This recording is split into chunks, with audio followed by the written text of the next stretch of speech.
Genesis 49:22.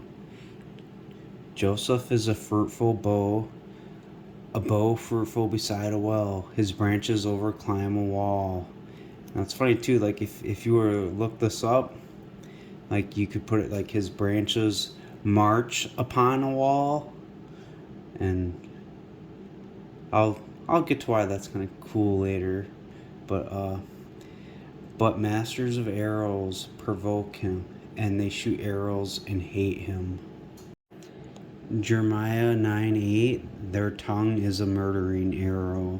It speaks deceit. One speaks peaceably to his neighbor with his mouth, but in his heart he lays his ambush.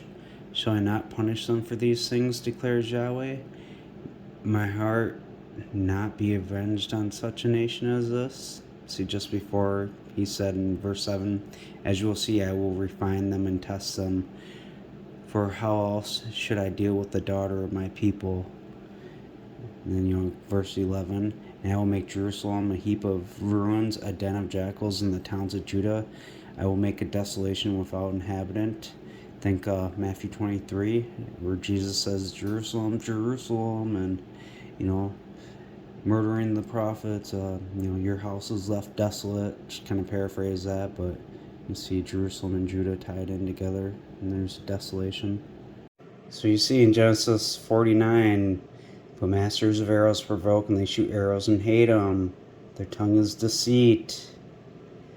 But his bow abides in agility, and the arms of his hands are made supple by the hands of the Ha'avir of Jacob from Rahah. That's from the shepherd, even of Israel, stone of Israel. So this Joseph, there's a bow, a fruitful bow beside a well.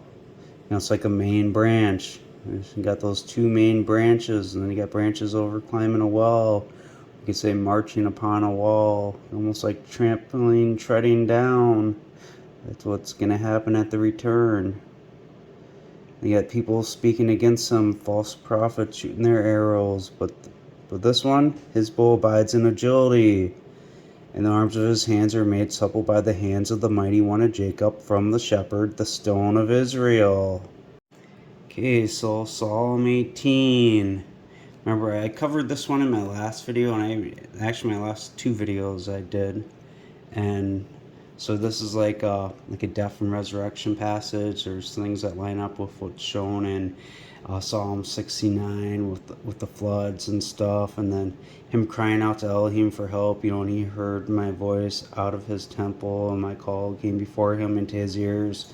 I think he's in his first temple he chose, Jesus, like from the shepherd, the stone of Israel. So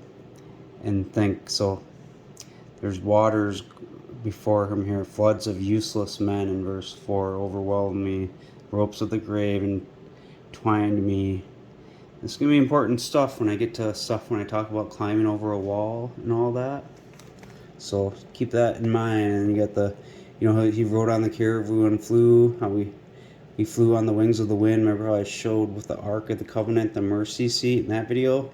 I made those types and shadows with that in here. So Elyon gave his voice, the Most High gave his voice. So yes, he sent out arrows, and he scattered them, and he shot like lightning and confounded them. When you look this up in the concordance, you can see how it should be, and he shot like lightning, because from like lightning flashes from the east to the west, so too shall be the sign of the Son of Man. So there's that sign there. Now you keep reading in here, in verse 30, like the way of El is perfect, the word of Yahweh is refined. He is a shield to all who flee to him for refuge. Remember him refining in Jeremiah 9? I will test them and refine them. For who is like Eloha but Yahweh, and who is a rock but our Elohim? And it is El who strengthens me. And that's just like what's mentioned in that Genesis 49. I'll explain it. With might and makes my ways perfect. He makes my feet like deer's feet, and he sets me on my high places. He teaches my hands to make war, so that a bow of steel is bent by my arms. See that? So he teaches his hands to make war. That El Because look, he's strengthening him. Because it says, but his bow abides in agility, and the arms of his hands are made supple by the mighty one of Jacob, from the shepherd, the stone of Israel, by the El of your fathers who will help you, and by El Shaddai who will bless you with blessings of the heavens above. So you got that El in there. He's the one that's that mighty one of Jacob that's, helping his arm bend that bow of steel. But those masters of arrows that provoke him, those are those ones telling the lies from Jeremiah 9. But he's going to test them and refine them. His bow is in agility. So you see how that all lines up. And so in verse 30, again, just to mention it one more time, the word of Yahweh is refined. And just before that, when he comes down, Elyon gave his voice, hailstones and coals of fire. There's something about hailstones and coals of fire, I believe, in Isaiah, about sweeping away the refuge of lies. Yes, he sent out his arrows. So, see back in Jeremiah 9, as you will see, I will refine them and test them. So his word is refined. Jeremiah 5:14, therefore Yahweh Elohim says this, because you speak this word, you will see that I will make my words a fire in your mouth, and this people wood, and it will devour them. So it's in Isaiah 28, because you hear about the drunkards of Ephraim, a flower fading of glory. So that's, going to be him dying, because Ephraim is an anointed man, a cake not turned. It's he's a burnt offering. It talks about him laying down a stone for a foundation, a test stone. He's going to test and refine them. A cornerstone, a sure foundation. He who believes will not act hastily. And there's another verse about the test stones too in Jeremiah 8, I believe.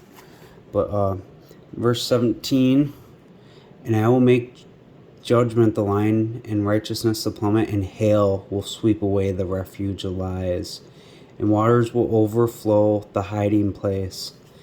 Think, El is a God who hides himself. He's in his habitation.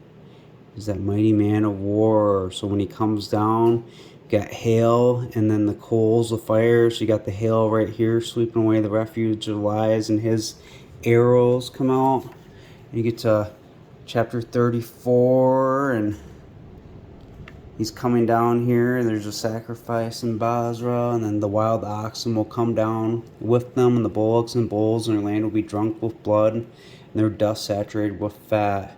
For this is the day for the vengeance of Yahweh, the year of recompense for the controversy of Zion. And its streams will be turned into pitch, and its dust into brimstone, and its lands will become a burning pitch. So you got that hail and the burning coals with that brimstone. See that connection there? And it's him coming down when the wild bulls come down. That's what that Deuteronomy 33:17 prophecy I've mentioned in my videos. Isn't it funny? Isaiah 28:17 with the waters will overflow the hiding place, and there's going to be hail. They'll sweep away the refuge of lies, and then you got the solemn, and that same Isaiah 28 though, it's the drunkards of Ephraim, the fading flower, because it's him being killed. And it's the same type of deal going on with Psalm 18, where there's useless men in the flood that that come over him. So it's like the waters that will overflow the hiding place. And you got all those other connections then with the hail, and then the hail and coals of fire between Isaiah and that Psalm. And then so I'm in Isaiah 45 verse 14. We're going to start down a little ways in it though. So, surely El is among you, and there is no one else, no other El, Elohim. Truly you are El hiding himself, Elohim of Israel, the Savior. So truly you are a God hiding himself, God of Israel, the Savior. And you keep reading through here, and he tells you, I am Yahweh and there is no one else. I have not spoken in secret in a dark place of the earth. I did not say to the seed of Jacob, search for me in vain. I, Yahweh, speak righteousness. I declare things that are. Just think him being in a L of hiding in Revelation 21, verse 3, I heard a loud voice out of heaven saying, "See this now? The tabernacle of God is with men, and he will tabernacle with them, and he will be his people, and God himself will be with them." See, he's in his tabernacle because he's once again is choosing the temple. Just like the foundation laid in Genesis. We got, those company people to come, and that Ephraim and Manasseh, Jacob took them for his. He said they will be, mine. And they, speaking of Ephraim and Manasseh, will be called after the name of their brothers and their inheritance. So they're those company peoples who end up being Christians. So they are Christ, Ephraim and Manasseh. So you got the first temple. He will become a people, Christians, and he will be eminent. But truly his younger brother will be more eminent than him, and his seed will become the fullness of the nations.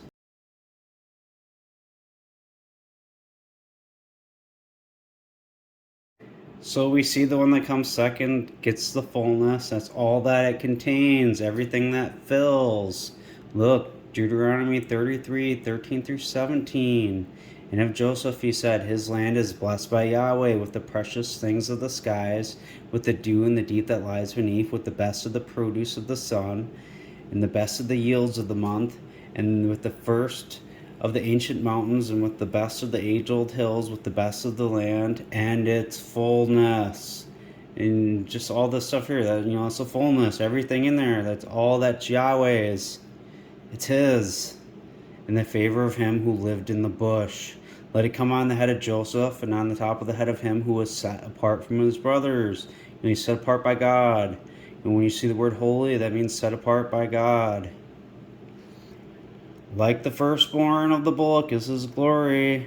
The horns of a wild ox are his horns, and with them he will gore the peoples to the ends of the earth. These are the 10,000s of Ephraim and the thousands of Manasseh. So you got the firstborn bullock, that's an animal that's yoked and is destined to be slaughtered. A wild ox it's a lot bigger than a bullock. They're two different types. You got a transformation here. Nobody puts a yoke on a wild ox, and those horns are like crowns, goring the ends of the earth. That's prophecy given in Revelation. Even you see that Isaiah 34, the wild bulls coming down. That's like goring them to the ends of the earth with the brimstone, and it's like that coals of fire we read in Psalm 18, and the hail and all the other stuff we have connected. Now, speaking of that fullness from the Genesis 48, and we see that blessing on Joseph, and the fullness, everything in there. John 16:13. But when that one comes, the Spirit of truth, he will guide you into all the truth. For he will speak not from his own initiative, but whatever things he hears, he will speak, and he will announce to you the things coming. He will glorify me, for he will receive from what is mine, and he will announce it to you. All things, whatever the Father possesses. Think the Father possesses the fullness, everything that this world contains and its fullness. So, our mine. On account of this, I said that he receives from what is mine, and he will announce it to you. So yeah, he's getting the fullness. It's a blessing on Joseph. But also, like you can read Holy Spirit, which can be confusing too, because sometimes you read it like coming in the Lord's power, just like his arms being powered by the L of his fathers, and you see that one who comes down in the dream says, "I am Yahweh" in Genesis 28, but he says to Moses in Exodus 6 that I appeared to Abraham, Isaac, and Jacob as El Shaddai. I was not known by my name Yahweh, but yet he said it to him in this dream, and he poured oil on it because he was like, "This is the house of Yahweh." So but that one that's at house of Yahweh coming down from Genesis 28, he wrestled with Jacob, and And you find out in Genesis 35 that he told him his name was El Shaddai. And the Holy Spirit, chose his temple. So, like, yeah, it is, God in your midst with him, but it's also his tabernacle. He is, an individual person, just like you and me. But, the Holy Spirit is inside of him. So, and just to recap this again, so this is at Genesis 48 with the he will become a people and he will be eminent, speaking in Jesus, that first one to come. So he will become a people, Christians, and he will be eminent. It's obviously the king. And then, truly, his younger brother will be greater than him and be the fullness of the nations. He's going to have everything. And they mentioned Jesus so that when he comes, he's going to get everything. So check it out in Luke 1:30. So as you will see, you will conceive in your womb, and you will give birth to a son, and you shall call his name Jesus. He will be eminent. So he will be a people, and he will be eminent. And he will be called Son of the Most High, Son of Elion, that one that comes down from Genesis 28, and it's the one that comes down in the hailstones and coals of fire from Psalm 18. He is Elion, the voice of Elion. The Most High, his tabernacle, he's the El that hides himself. So, and the Lord God will give to him the governmental seat of his father David. So yeah, Jesus is going to get that governmental seat, until the one comes. 1 Corinthians 15:24, speaking of Jesus, then the end, when he, Jesus, will have handed over the kingdom to him who is God and Father. He'll hide himself in his temple. That God in his tabernacle comes down at the end. When he will have brought down to nothing all rule and all authority and power, for he must reign until he has subjected all enemies under his feet.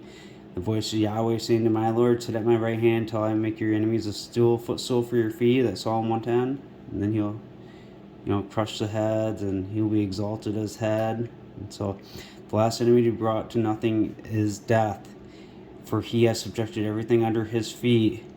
But when he might say that everything has been brought under subjection, it is evident that this is with the exception of him who subjects all these things under himself.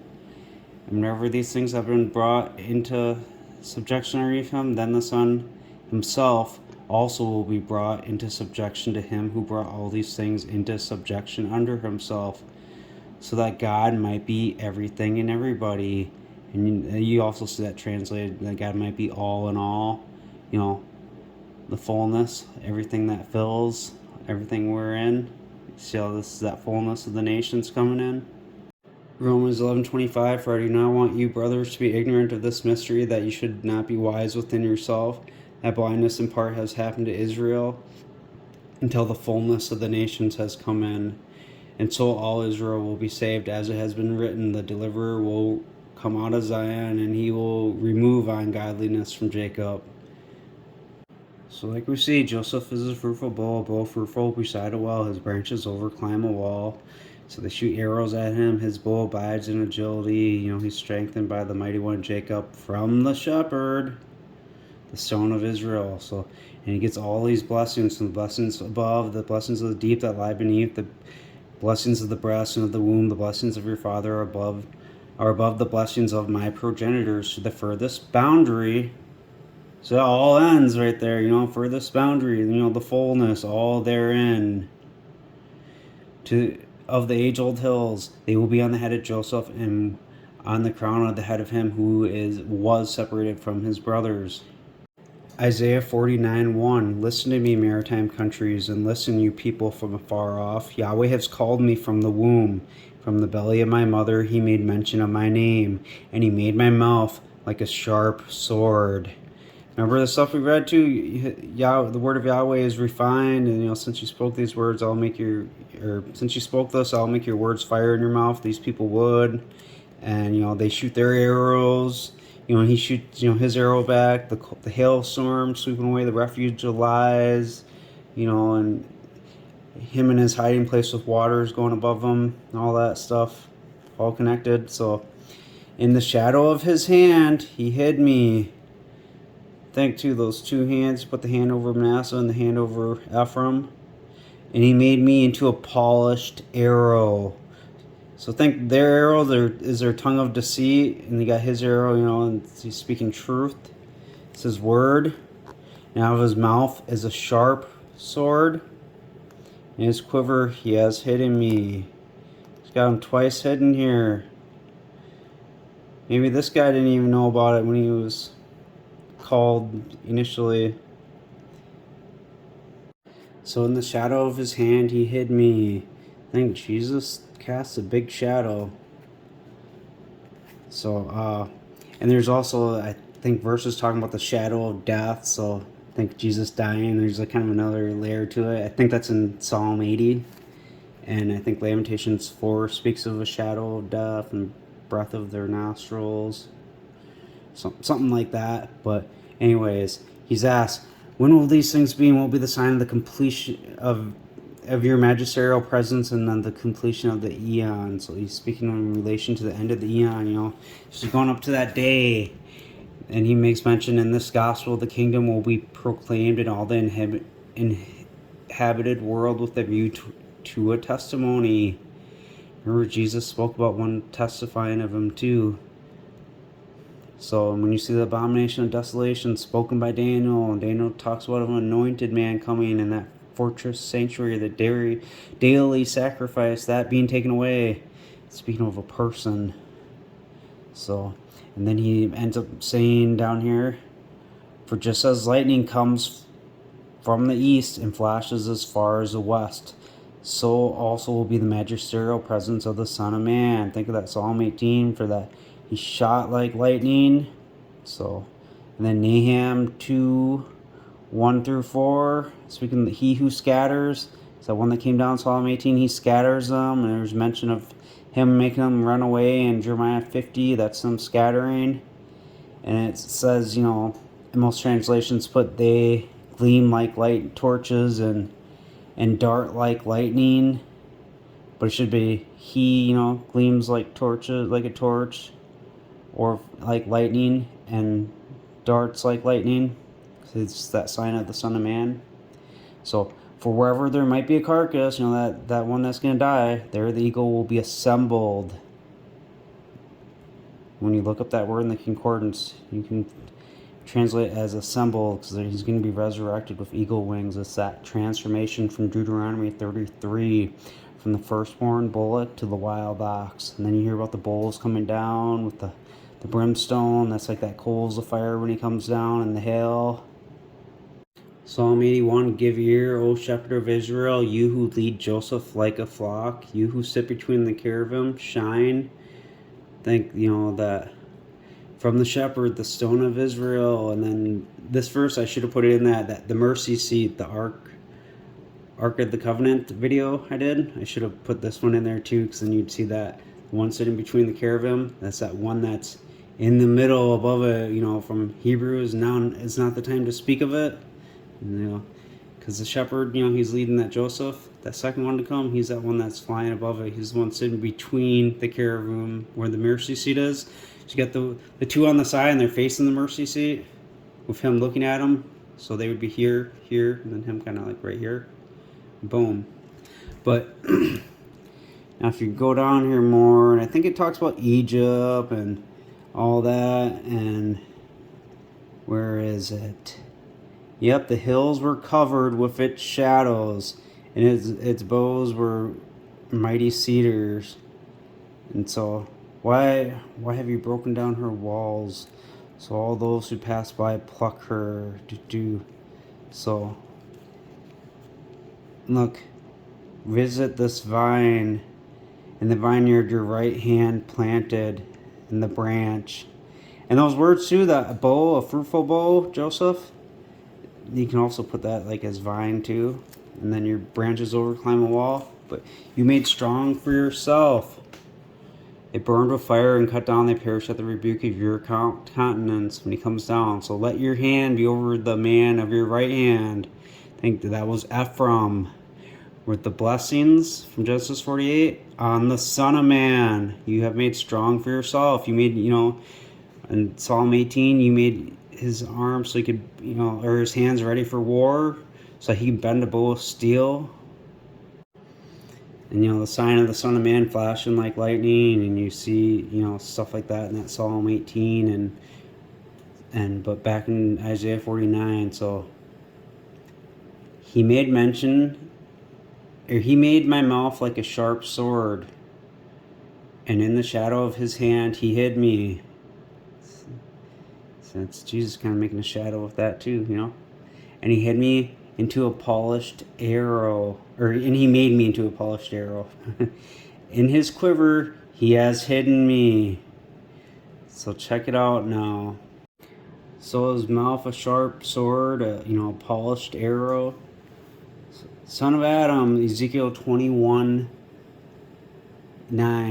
Son of Adam, prophesy and say, Yahweh says this. Say, a sword is sharpened and it is polished. That polished arrow. It is sharpened to make a severe slaughter. Remember that son of the right hand? He'll flash like lightning flashes from the east to the west, so shall be the sign of the Son of Man.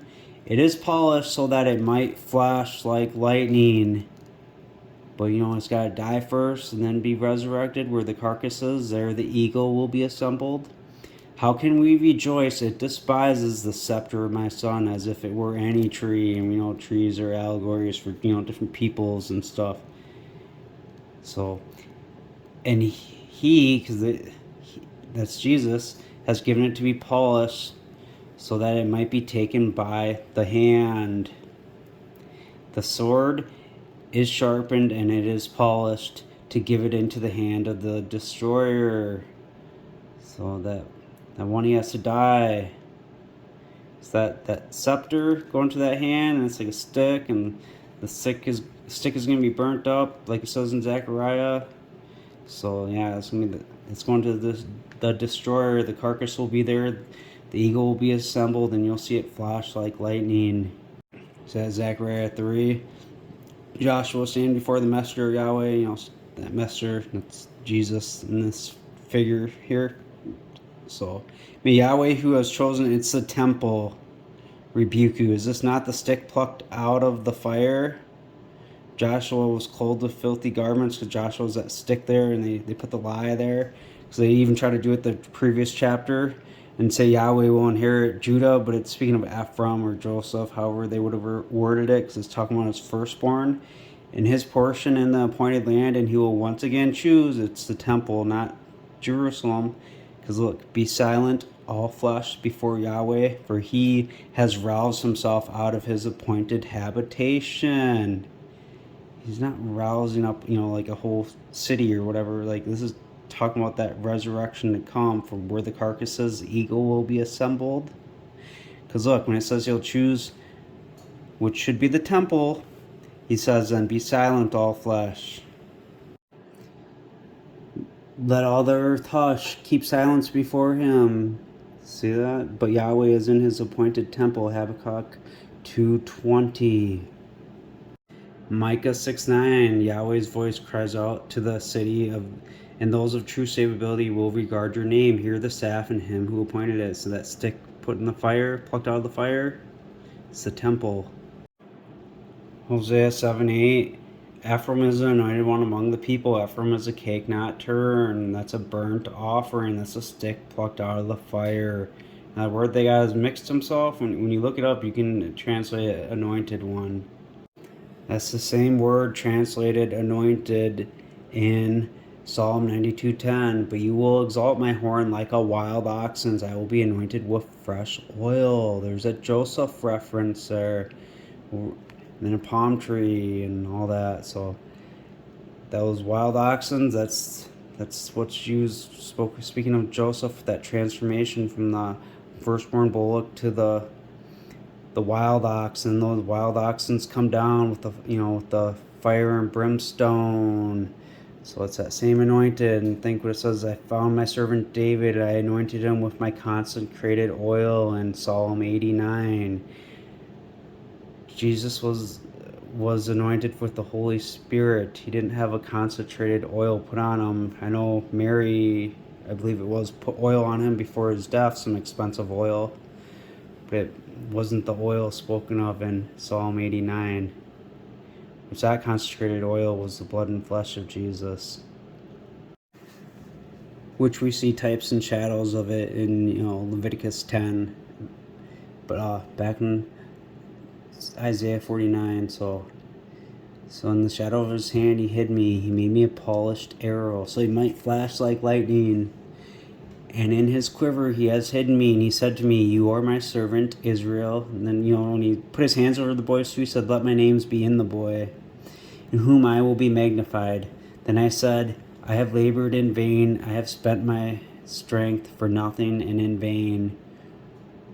And think too, is it in Proverbs, where you keep on reading all is vanity, end of your life, you die and you go back to, Yahweh, so, but you lose all the stuff that you built in this life, whatever. So it's kind of like a hint that he's going to die right here too. Surely my vindication is with Yahweh, and my recompense with my Elohim.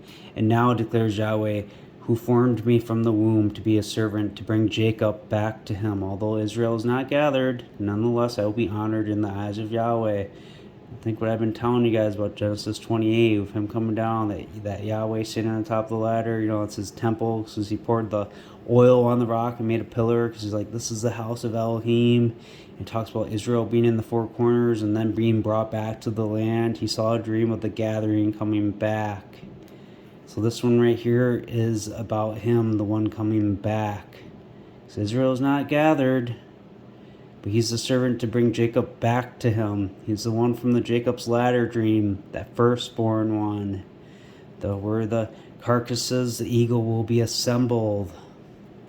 And my Elohim will be my strength. Indeed, he says, is it too small a thing that you should be my servant, to raise up the tribes of Jacob and to restore the preserved of Israel? He's the one that's going to be doing the resurrection. And you see that in like Ezekiel 37. And I will give you as a light to the nations, so that you might be my deliverance.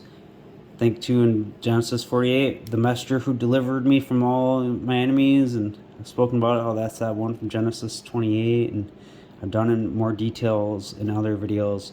And the reason I'm really referencing it some now, because someone new could be watching this and they aren't familiar with the other videos I've spoken about. But I've gone in greater details on some of these other things I'm just referencing. So for the sake of time, I'm not going all the details of all that stuff in here. But if you watch the previous videos, you'll get great detail in them.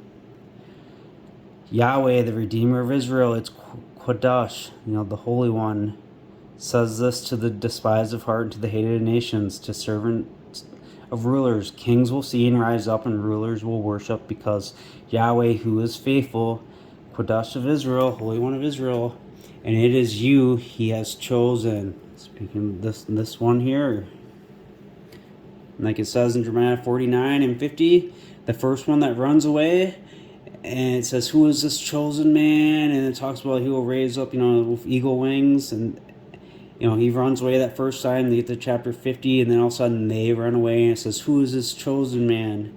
This one right here is his chosen man. Genesis 49, or Isaiah 49. Yahweh says this. But yeah, I guess you could say Genesis 49 too, because if you read it, you'd know Joseph has the fullness. Because, the scepter will not depart Judah until Shiloh comes, and to, him the obedience of the people will be. There's like Psalm 45 talks about your scepter being a scepter of righteousness. Would there not be a scepter of unrighteousness too? But Yahweh says this, in a favorable time I have answered you, in a day of deliverance I have helped you, and I will keep you, and I will give you as a covenant to the people, to restore the land, to cause them to inherit desolate inheritance, so that you might go to the prisoners, go out to those in darkness, reveal yourself.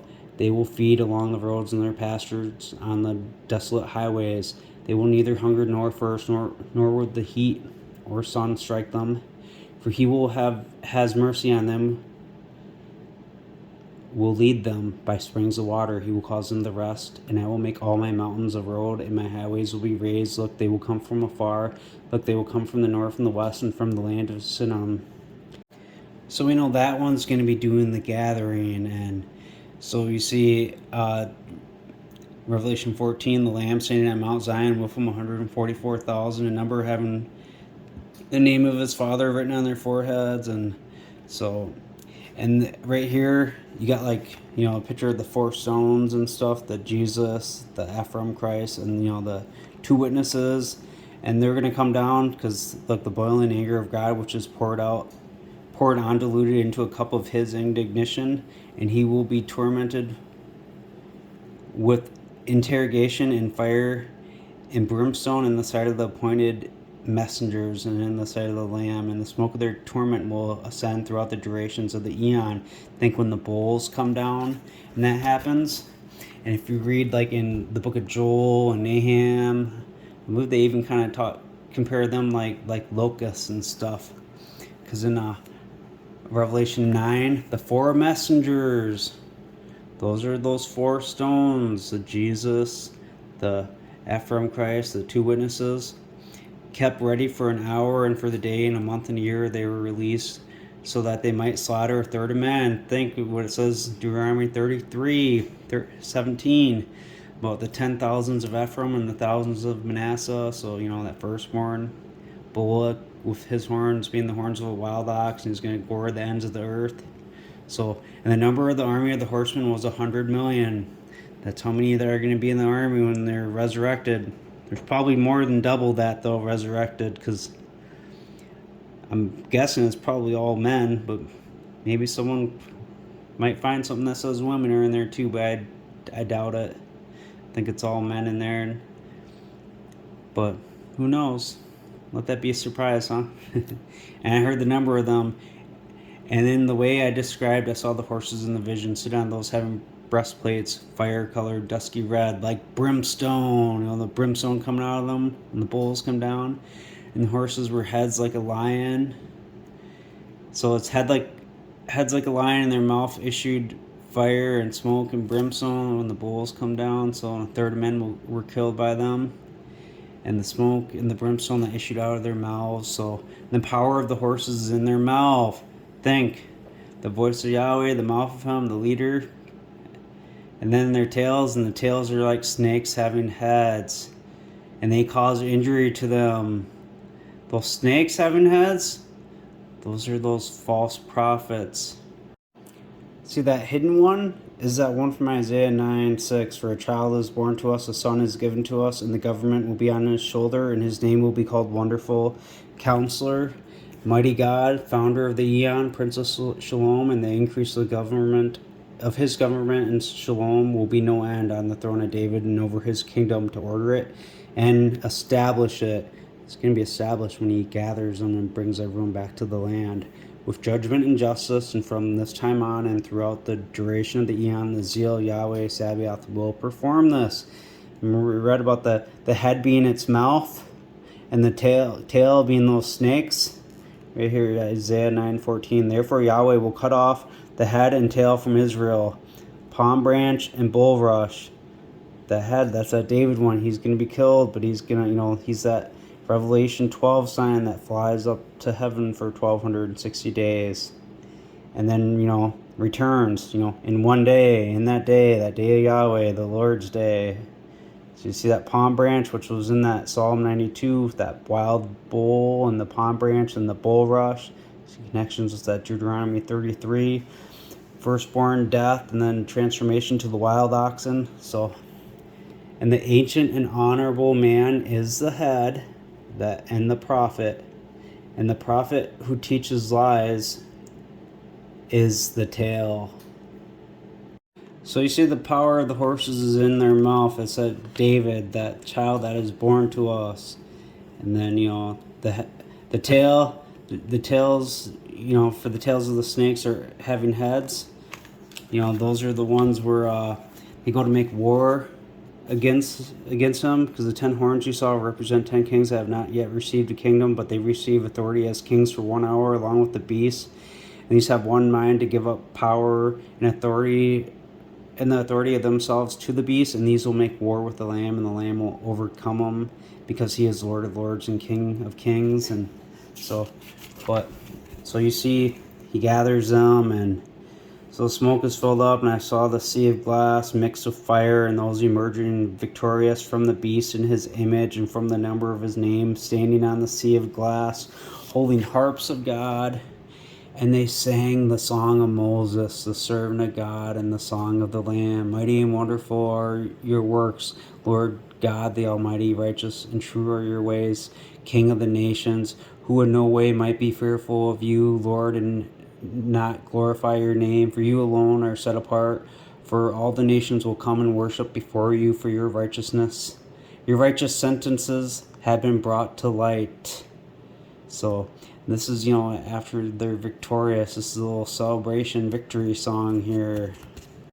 Isaiah 46:9. Remember the former things of old. Remember, there's foundations laid in Genesis. And for I am an El, and there is no one else. I am Elohim, and there is no one like me, declaring from the beginning and from ancient times things that have not yet been done, saying, my counsel will stand, and I will perform my pleasure, calling a bird of prey from the east, and the man who executes my counsel from a far country. Yes, I have spoken, and yes, I will bring it to pass. I have made the plan, and I will perform it. I mean, he showed you about the gathering in Genesis 28 and all that. So he's been showing you the end from the beginning, and so the man who executes it from a far country.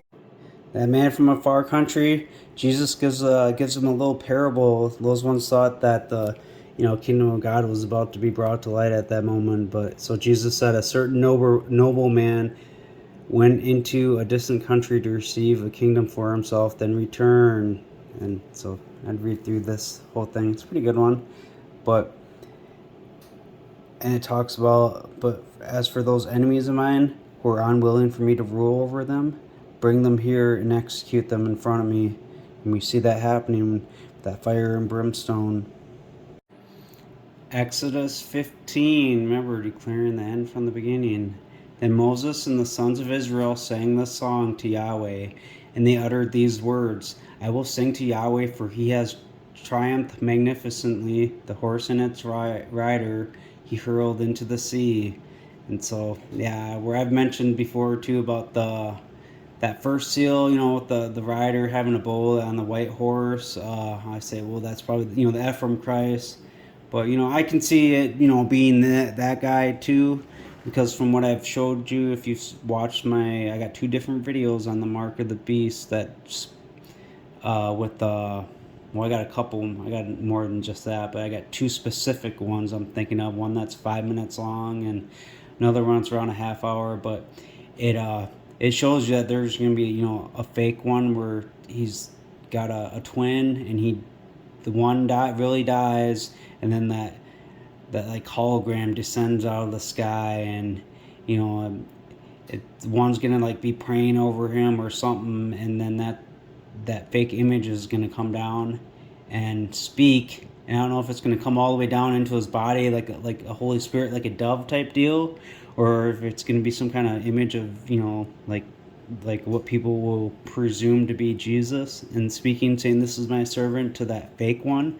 And while everyone's looking at it, they're going to switch the body with the one that's alive, and he's going to pretend to be the Christ. So I could see how they, you could say it for it being him too, because now when I see it in connection with this song, and with the end being declared from the beginning, yeah, I mean, I might, kind of change my stance on it that way. But Yah is my strength and song. He has also become my salvation. He is my El, and I will prepare him a habitation. The Elohim of my father, and I will exalt him. Yahweh is a man of war. Yahweh is his name. Pharaoh's chariots and his army he hurled into the sea, and his chosen captains he drowned in the Red Sea. The depths have covered him, and they sank to the bottom like a stone. I think that's Psalm 18. And we know from the shepherd, the stone of Israel, and that from Genesis 28, the stone had oil poured on it. And so we see floods of useless men going around him in Psalm 18, and there's floods in that Psalm 69. We know it's a crucifixion passage.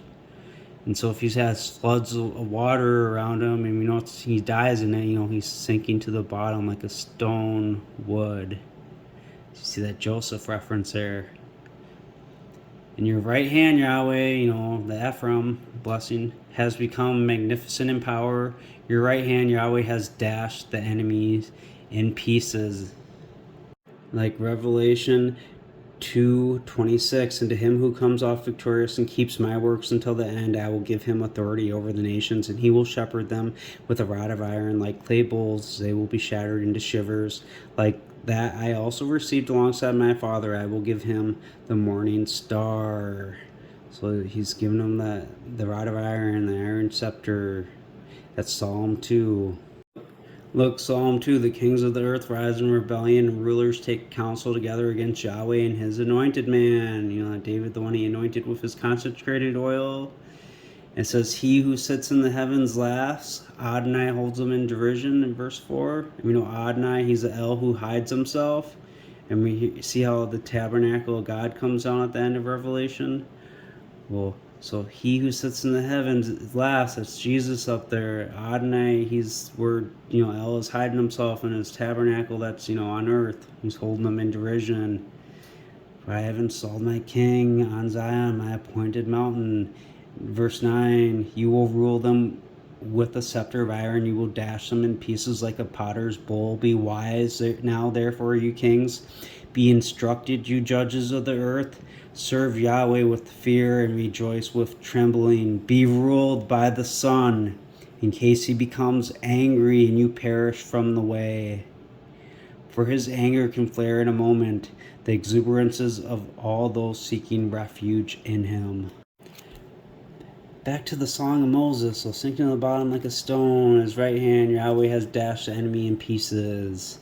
And in abundance, so telling the end from the beginning. But you have overthrown those who rose up against you.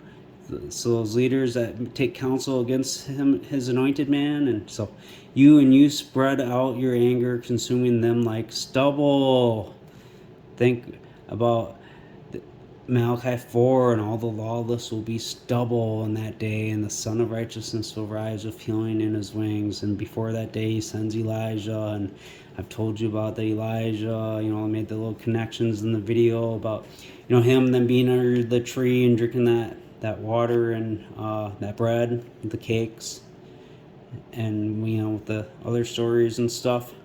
But and with the blast of your nostrils, and then that connected with the Ark of the Covenant description told in Hebrews 9, when you make the connection how it's built in Exodus 25, and then that drink offering goes in that bowl, and that's like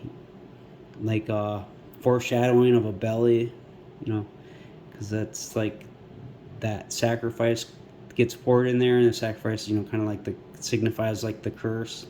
That's why it's bitter in the belly. And with the blast of your nostrils, the waters were gathered together. So you got them people being gathered, but also so the floods stood upright like a wall, and the depths were congealed in the heart of the sea. So you see that? So Joseph is a fruitful bowl fruitful by a well. His branches overclimb a wall and march upon a wall. So it's talking about those enemies, their floods. You think how the floods of the Jordan's rising up, and it's their enemies you see in different writings. So you got that wall being the flood of the other people.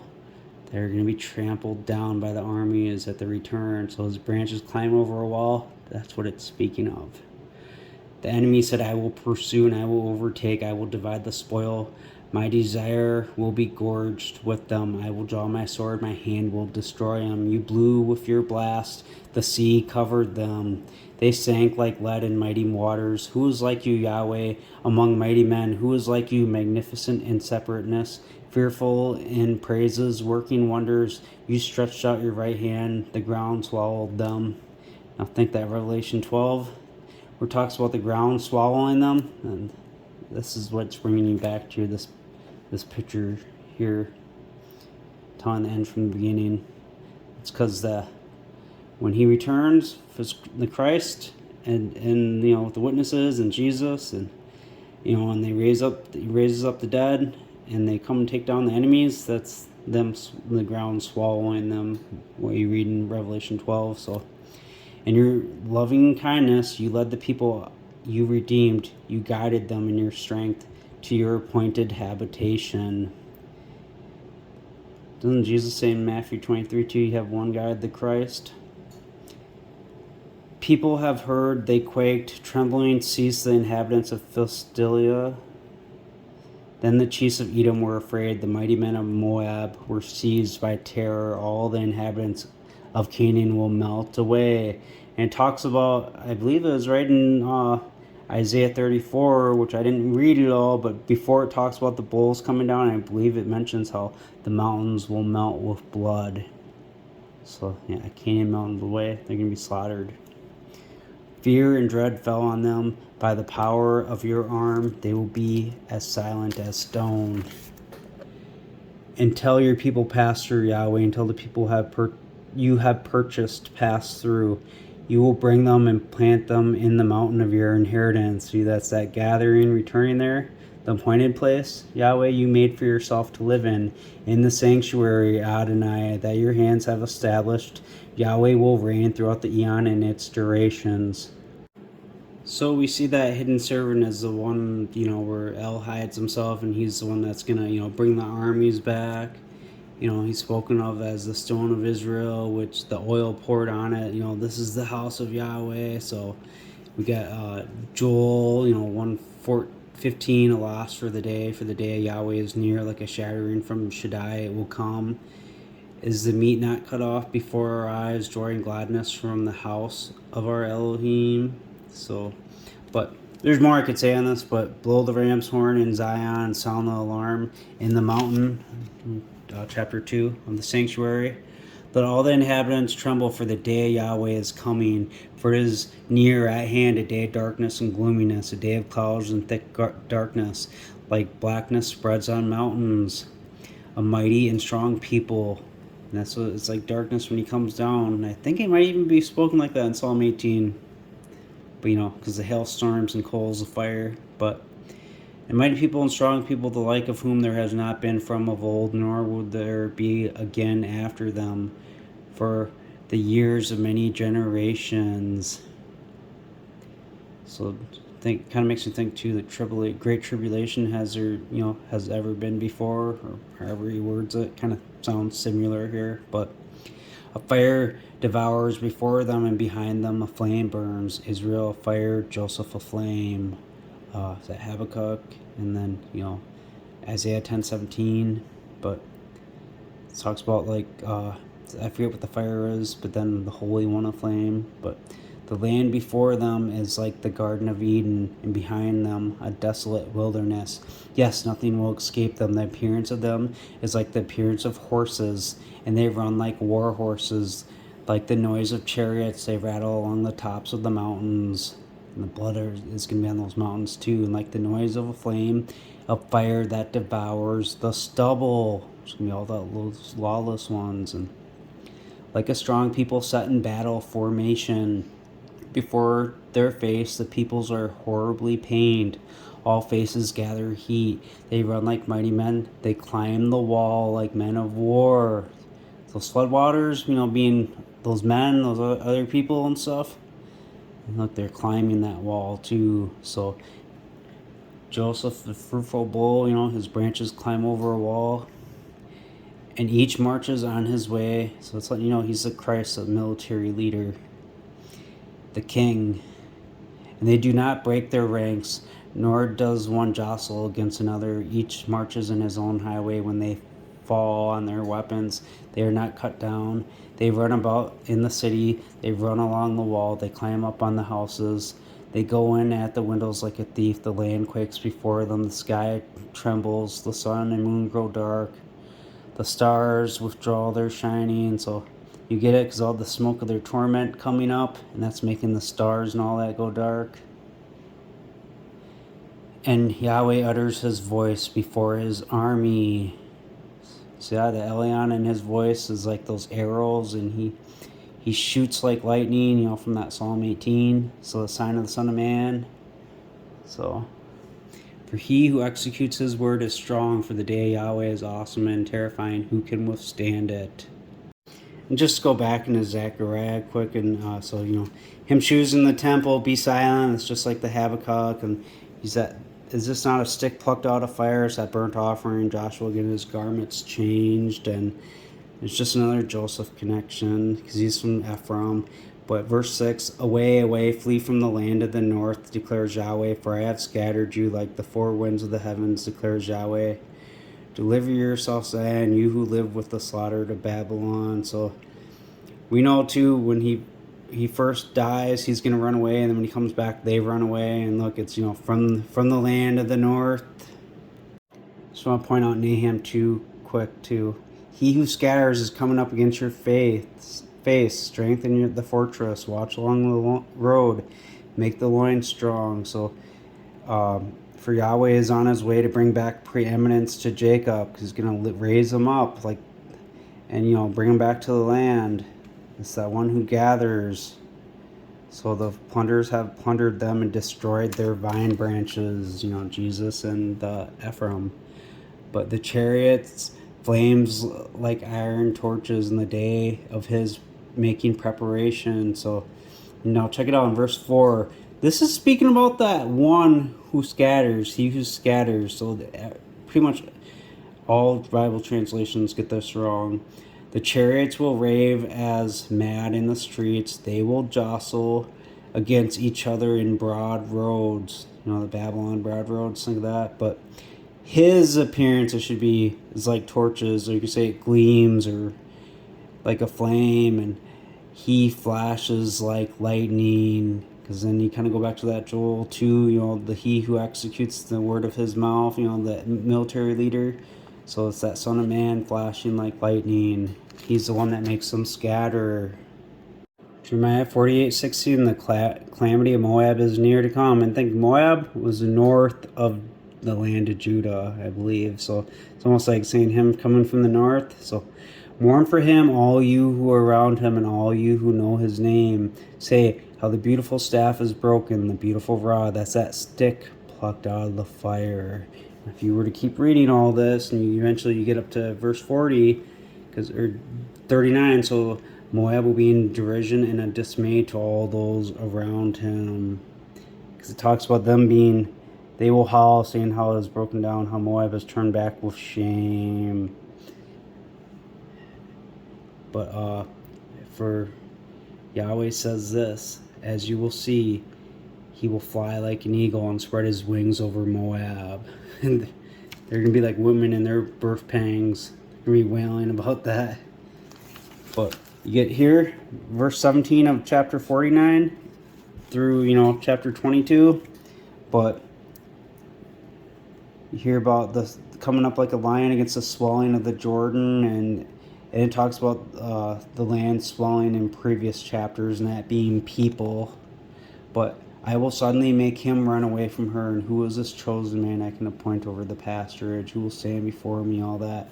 And look, as you will see, he will come up and fly like an eagle and spread his wings over Basra. I think there was a sacrifice in Basra, and the bulls came down in Isaiah 34. And just to go back to Jeremiah 46 quickly, verse 7, who is this who comes up like the Nile, whose waters are moved like the rivers? Egypt rises up like the Nile, and its waters are moved like rivers. And he says, I will go up to cover the land, I will destroy the city and the inhabitants. Come up, you horses, and rage, you chariots, you mighty men, come out. The Ethiopians, the Libyans who handle the shield, and the Lydians who handle and bend the bow. So you see those rivers rising up, it's people. So For this is a day of Adonai Yahweh Sabaoth, a day of vengeance, so that he might avenge himself on his adversaries, and the sword will devour, and it will be satiated and bathed with their blood. For Adonai Yahweh has a sacrifice in the north country by the river Euphrates. Go up into Gilead and fetch balm, and think. Now, if I'm remembering right, since I read about Moab, and I said it was kind of in the north, I think that's the side. It was on the side where Gilead was.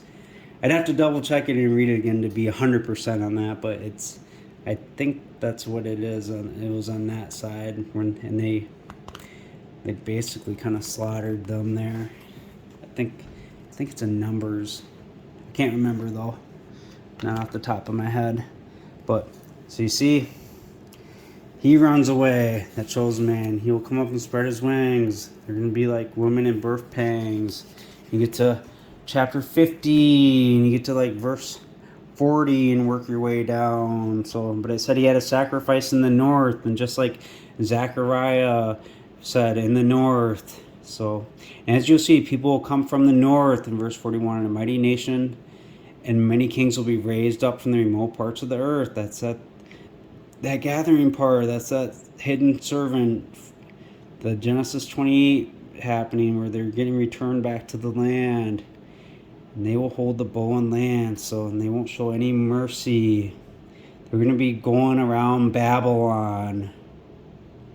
See that? Put in formation like a man to battle against daughter of Babylon. The king of Babylon has heard the report of them, and birth pangs of a woman in labor. And as you'll see, he will come like a lion from the swelling of the Jordan to the habitation of the strong. But I will make them run away suddenly. And who is this chosen man I can appoint over her? So who is that ruler? So think, that's at Nahum 2:1. He who scatters. So he will flash like lightning. That's the sign of the Son of Man. Jeremiah 50:14. So this is after, he runs away from in Jeremiah 49, but this is Jeremiah 50:14. Put yourself in battle formation against Babylon on every side, all you who bend the bow, shoot at her, spare no arrows, for she has sinned against Yahweh. Cut off the sword from Babylon, him who handles the sickle in the time of harvest. But they're doing this for vengeance of the temple. That's going to be, that they're going to kill, and he's going to come back because they're holding the bow around that against you, daughter of Babylon. So, and he's coming from the north, and it said there's a sacrifice in the north. Now, Jeremiah chapter 1, verse 11. And the word of Yahweh came to me, saying, Jeremiah, what do you see? I said, I see a rod of an almond tree. Then Yahweh said to me, you have seen well, for I will be watchful over my word to perform it. And the word of Yahweh came to me the second time, saying, what do you see? And I said, a boiling cauldron, and its face is in the north. Think I have a sacrifice in the north. Then he returns from the north, and the calamity coming from the north. Then Yahweh said to me, and these are all from the day of Yahweh stuff. So out of the north, the calamity will break out over all the inhabitants of the land, like we've seen it happens to Babylon. For as you will see, I will call all the families of the kingdoms out of the north. So this is a gathering from that servant, that hidden servant that's going to gather the families of Israel, declares Yahweh. And they will come, and each one will set up his throne at the entrance of the gates of Jerusalem, and against all its walls all the way around, and against all the towns of Judah. And concerning all their wickedness, I will utter my judgments against those who have forsaken me and burned incense to other gods and worshipped the works of their own. Judah's going to be a desolation. Jeremiah 9:11. Just like Micah says, 3:12, therefore on account of you, Zion will be plowed like a field, and Jerusalem will become ruins, and the mountain of the house like high places of the field.